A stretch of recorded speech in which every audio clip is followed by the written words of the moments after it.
unfortunately forgot to get this on camera, but my idle screw went missing for the Wagon, just up and left. After we got the AC going, it was having an issue idling, and when Brandon went to go adjust the idling, there was no screw. So I don't know how long it's been gone or where it went. It probably is on track, or maybe it was gone before then, because it's just the idle screw.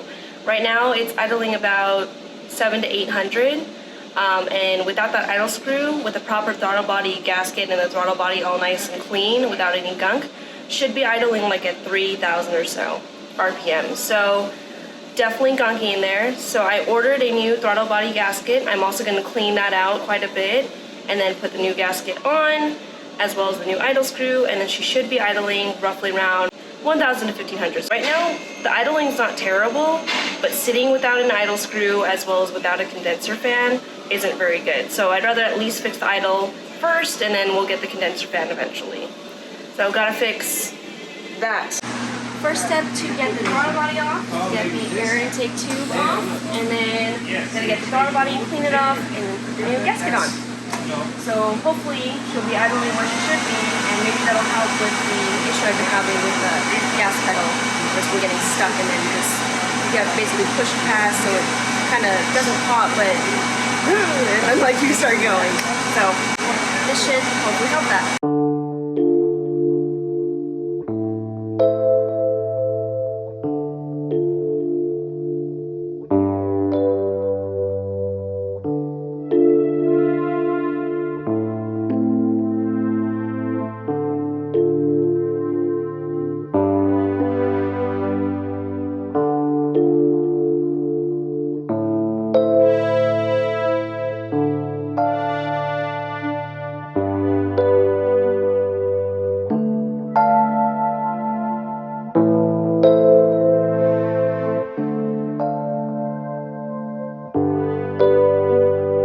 We got the throttle body off. It's an S2000 throttle body. It's not the stock throttle body, especially because it's not the stock motor. So this is the gasket I'm replacing. However, we did notice that there actually isn't a placement for an idle screw. So we went to the junkyard and got that idle screws for no reason, because we got multiple just in case. But the S2000 throttle body doesn't have a placement for an idle screw. So there's no adjustment to the Wagon that we can make to make the idle go higher. However, we can possibly fix the accelerating issue I have by at least cleaning up this gunk that we have on the throttle body itself, and then again replacing the gasket, because you see it's got some stuff in it. So we're gonna at least do that for now and see if that helps with the accelerating part. But the idle, especially with AC being now, is probably why it's lower. Now that we have AC, the idle's dropped, but it's nowhere bad enough to need to figure out a way to adjust it. It's not like 500. It's close to 1,000. It's close enough that we're okay with it right now. Eventually we might have to figure out a solution, but for the time being, we'll just clean up the throttle body.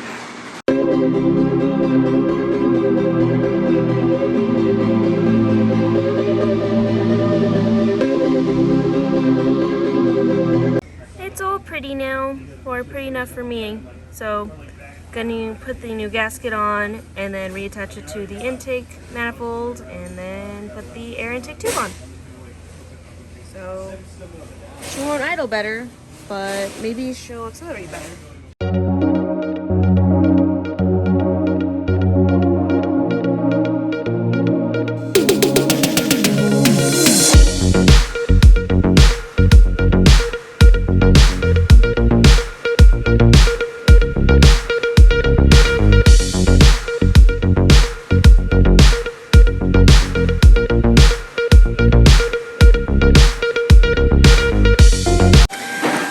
So everything is all connected again. We've got the two connectors, the throttle body cable, the other hose that's down there. There's two hoses down there that's connected.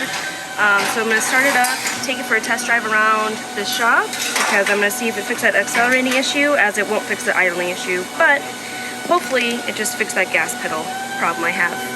So I was leaving to get the guys lunch and also testing my accelerating issue with the throttle body now being clean. And then right when I got to this spot that I'm at now, my check engine light came on. Funny enough, it came on when the accelerating issue was at its worst. I've never had it hit that hard before. So I pulled back to the shop and it was a crankshaft position sensor. After the failed attempt to try and see how my idle does now, or if the accelerating issue was fixed, I had to take the distributor off because it pulled a code for a camshaft position sensor, which is in the distributor. Good thing is that it's under warranty, so I just have to order it from O'Reilly, get off the old one so I can give it back to the core, and then replace it with the new, hopefully distributor, because I had a lot of distributor issues before when the Wagon broke a couple of times, as well as there was a distributor that came in broken in the box. So hopefully the one that they bring me is perfectly fine, and I can just switch it out really quick. I don't know why the Wagon decided to have problems right when I fix it, but I'm glad it did, because at least we had the shop here, because I haven't been so lucky in the past. So, anyways, I'm going to get the distributor off and see if O'Reilly can bring me a new one.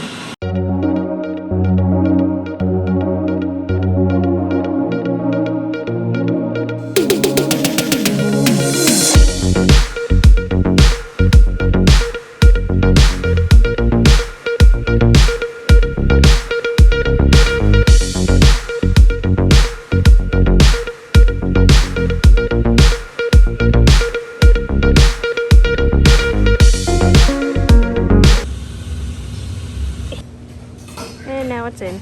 So now to start it. So new distributor was just installed. Brandon is adjusting the idle with that currently. We're doing it with the AC on, and then we're gonna do it with the AC off, but we're trying to adjust the idle with the distributor because we forgot we could do that.